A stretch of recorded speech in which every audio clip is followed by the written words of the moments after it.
Hello everybody, welcome back to another video. We are back with another one from Oversimplified. I love Oversimplified. And sorry if I'm a little energetic, I'm just happy because today's Friday. But anyways guys, today we are back with another one from Oversimplified, the American Revolution Part 2. So anyways guys, if you do enjoy this video, be sure to give this video a like, subscribe if you haven't already, and we're going to get right into some stop talk. So, here we go. Washington's butt was sufficiently kicked. Winter was here. His troops' morale was low, some just up and left. Washington needed to do something, anything to restore faith in the revolution. The British had spread throughout New Jersey and settled in for a winter of drinking cider and partying hard. Nobody expected an attack in the winter, so Washington started making plans for an attack in the winter. The British had hired a large force of Hessian mercenaries from the German states of Hesse-Kassel and Hesse-Hanau to fight the rebels. It was these mercenaries that were stationed across the Delaware River from Washington and his army. And there were more Hessian reinforcements incoming, but they made an unscheduled stop because their commander got thirsty. No, not that kind of thirsty.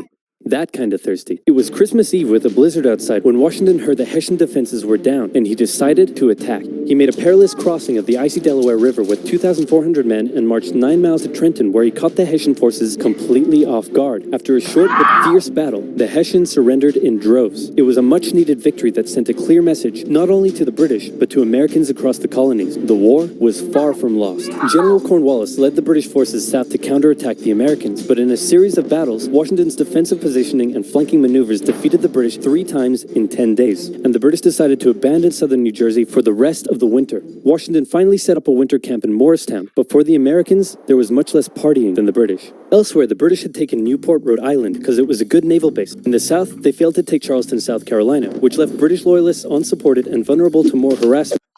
Election alert. Election day is on November 5th. Who you vote for is private, but if you vote is public.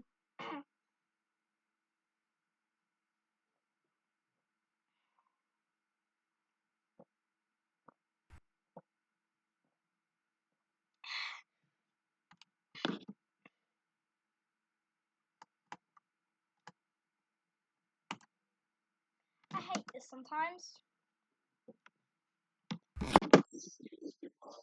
This video was made possible by brilliant win. So for now, Franklin spent his days chilling out and chasing tail. The British Parliament couldn't believe the war wasn't over yet, and the pressure was on to end it. So the British came up with a plan. General Burgoyne in Montreal and General William Howe in New York would advance through the Hudson Valley and meet in the middle, splitting the colonies in two, and thus screwing over the American communication lines. Burgoyne began his movement south, and after taking Fort Ticonderoga quite easily, he then came across heavy American resistance. So he sent Howe a dingle-dongle, asking if he'd be showing up anytime soon. Meanwhile, Howe had completely abandoned the plan and gone for all-out personal glory by capturing the American capital, Philadelphia. He defeated Washington and his army at Brandywine Creek by using the old hit him with a decoy and flank him from behind tactic, and Philadelphia was now in British hands, forcing Congress to escape to York. But Burgoyne was left on his own to face the ever-increasing American force in Saratoga. American General Horatio Gates teamed up with our old friend Benedict Arnold to deal one final blow to Burgoyne's army. Arnold wanted to take the fight to the British, but Gates wanted to wait for the British to come to them. After a heated debate, Gates, the senior officer, told Arnold to go to his room, but Arnold defied his orders, and at the Battle of Bemis Heights, he charged at the British and obliterated them. Great job, Horatio. By the way, what happened to that other guy who was in Saratoga? Who? Benedict Arnold. Never heard of him. Ouch. Hey, George, didn't I do a great job? Taking Philadelphia and all?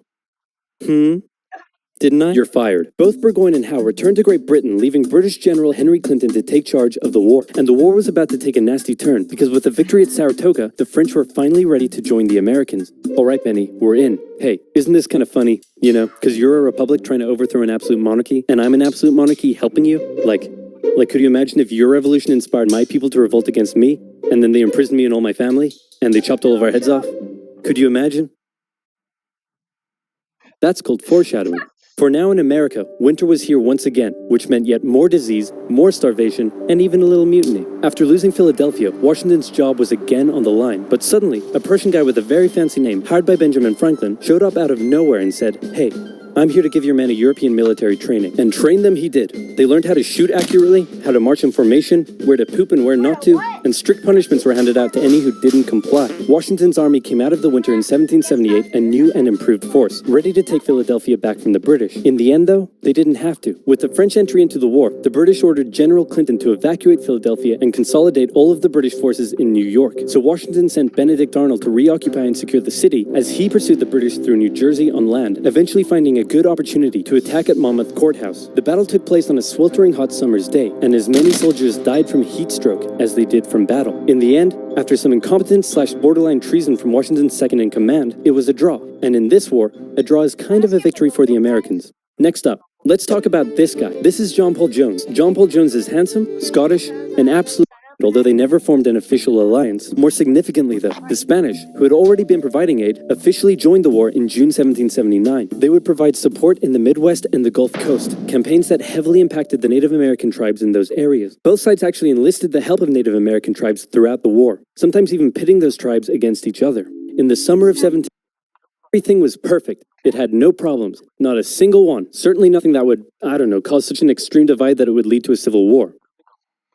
Anyway, moving on. Quick quiz. Name the most American thing you can think of. Baseball? Bald Eagles? Calling the winner of an America-only sports tournament world champions? Or maybe math and science? Wait, math and science? That's right. If you didn't know, science is as American as combining chicken with... That's your sponsors. Yep, that's sponsors. Alright guys, if you did enjoy this video, be sure to give this video a like, subscribe if you haven't already. And I know I didn't react to the full thing, I'm sorry. And I don't know what happened there, but I'm not rewinding it. But yeah, peace.